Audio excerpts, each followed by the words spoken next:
कि आज के टाइम में वो जो खुद को सांसद समझते हैं, गलत फहमी निकाल दो महोदय, न तुम सांसद हो न हम सांसद हैं, तुम भी प्रत्याशी हो और हम भी प्रत्याशी हैं। तुम्हारी नसबंदी के लिए लाल फाटक वालों से कह रहे हैं, तुम्हारी नसबंदी के लिए ठाकुर मुदित साहब को और मुदित प्रताप सिंह को लाए हैं, हम इनसे ही तुम्हारी नसबंदी करेंगे। ये सांसद है कि डॉक्टर है? बताओ, सांसद है कि डॉक्टर है? लोकसभा में विकास कर नहीं पा रहा है, जमींदारों की नसबंदी करेगा। अगर तुम जमींदारों की हैसियत क्या जानो, तुम तो टायर पंचर वाले हो, तुम अपनी न तुम्हारी इज्जत थी न दूसरे की समझते हो। अगर तुम किसी अच्छे खानदान से होते तो किसी जमींदार या अच्छे परिवार के होंगे नहीं। भाषा बताती है कि तुम कौन से परिवार से हो। ये मुंह का लॉक जब खुलता है तो ये बता देता है कि आप अंदर से क्या हो। तो 2019 में तुमने बता दिया था कि तुम क्या हो, लेकिन मोदी लहर का फायदा मिल गया, तुम चुनाव जीत गए। इस बार मोदी लहर नहीं है, इस बार आंवला लोकसभा में तूफान है दलित मुस्लिम का। बताओ हाथ उठा के, तूफान है कि नहीं? तूफान है, तूफान। और ये तूफान जब तक शांत नहीं होगा, जब तक तुम्हें डुबो नहीं देगा।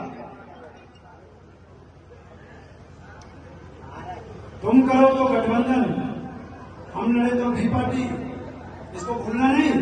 ये चुनाव में याद रखना, तुम रिश्ते बनाओ तो बुआ, हम बनाए तो वो बीजेपी की हो गई। तुम ऋषि वीरा जी को लड़ाओ तो वो नेता है, हम लड़े तो बीजेपी के एजेंट हो गए। अरे असल में बीजेपी के एजेंट तो तुम हो। तुम्हारे जो टिकट बट रहे हैं लोकसभा के, राज्यसभा के, वो आरएसएस और बीजेपी के दफ्तरों से बट रहे हैं। मैं चैलेंज के साथ कहना चाहता हूं। बताओ, रामपुर में प्रत्याशी समाजवादी पार्टी ने कहा ना था? दिल्ली से नदवी को लाए हैं, नदवी को। नदवी का मतलब समझते हो? कोई सुन्नी वोट नहीं देगा। क्यों लाए हैं? कि नागपुर से आरएसएस के दफ्तर से फरमान हुआ था कि रामपुर होने चाहिए। मुरादाबाद में मौजूदा अपने सांसद डॉक्टर एसटी हसन साहब का टिकट काटा है। क्यों काटा है? कि दिल्ली से फरमान हुआ था, अखिलेश यादव जी मुरादाबाद की सीट हमें चाहिए। ये बड़ी डीलिंग करते हैं, ये केवल 5 सीट बचाते हैं अपने परिवार की, बाकी सबको दांव पे लगाते हैं। चाहे रामपुर हो, चाहे मुरादाबाद हो, चाहे आंवला हो, ये सब की सौदा कर रहे हैं।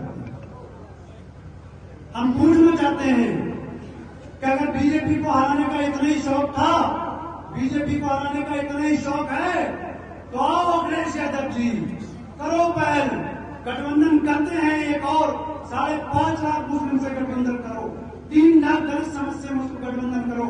हम प्रत्याशी हैं, अपना प्रत्याशी वापस ले लो, ये सीट हम तुम्हें जिता के तोहफे कर देंगे। लेकिन ये नहीं करेंगे क्योंकि इनकी डीलिंग है कि मनोना आंवला लोकसभा हराना है, इसके बदले में कोई और सीट जिताना है। ये नहीं करेंगे मुस्लिम से गठबंधन, ये नहीं करेंगे दलित से गठबंधन। बात समझ में आ रही है?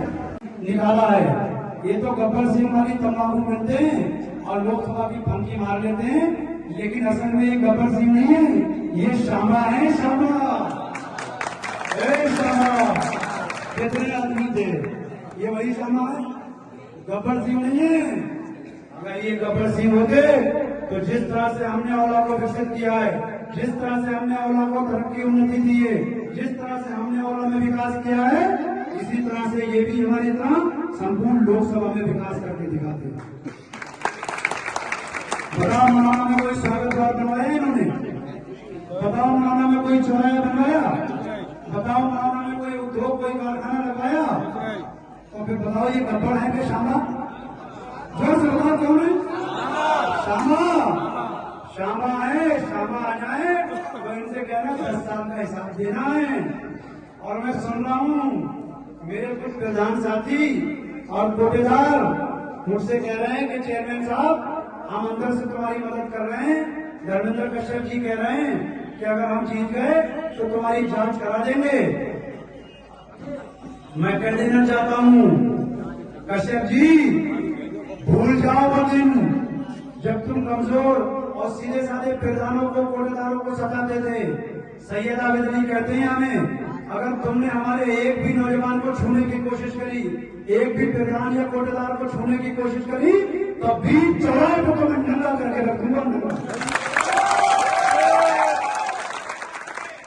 औला का मालिक मैं हूं। औला की सीमा के अंदर घुसने को तरस जाओगे। तुम्हारी गाड़ी बिना हमारी मर्जी की औला की सड़कों पे चल नहीं पाएगी कश्यप जी। इसलिए मैं कहता हूं होश में रहना, होश में। मैं कहता जाऊं होश में रहना, होश में। लेकिन एक बात मैं आप लोगों को बता देना चाहता हूं कि आप लोगों के बीच मेरे जाने के बाद पैरू भी आएंगे, छलिए आएंगे, ठगी आएंगे। जिस तरह से साजिद खान चुनाव लड़ रहे थे, उस तरह से उन पैरोगियों ने, छलियों ने, ठगियों ने मुस्लिम समाज को दो भागों में बांट दिया था और रिजल्ट ये आया कि साजिद खान 7-8 हजार वोट से हार गए। याद करो वो दौर। अगर उसी टाइम तुम सब इतनी बड़ी तादाद में इकट्ठे हो गए होते तो इस एरिया का विधायक कोई मुस्लिम होता और सांसद भी तुम्हारे बीच का होता। आज दौर फिर पलटा है। आज साजिद खान को ना सही, सैयद आबिद अली को, तुम्हारे भाई को टिकट दिया है। आज बटना और बिखरना मत, आज मुट्ठी की तरफ बंद जाना। अगर ये मनोना की मुट्ठी बंद गई तो इसकी आवाज पूरी विधानसभा के अंदर जाती है। मैं दावे के साथ कहना चाहता हूं कि अगर मनोना के लोगों ने एक तरफा फैसला ले लिया तो औला विधानसभा भी एक तरफा फैसला लेने को मजबूर हो जाएगी। मनोना बड़ा गांव है, मनोना औला का दिल है और दिल जब ठंडा होता है, धड़कता है तो सांसें तभी चलती हैं और दिल का खेल खत्म तो सारा खेल खत्म। बताओ दिल को धड़काओगे कि नहीं? धड़काओगे? अगर आपके बीच समाजवादी पार्टी के बेरूपी और ठगी आए, वो तुम्हारी नजर में नेता होंगे, मेरी नजर में नेता नहीं, सौदागर हैं। कोई अपने बेटे का टिकट पक्का कर रहा है, कोई खुद के लिए 2027 का टिकट कर रहा है।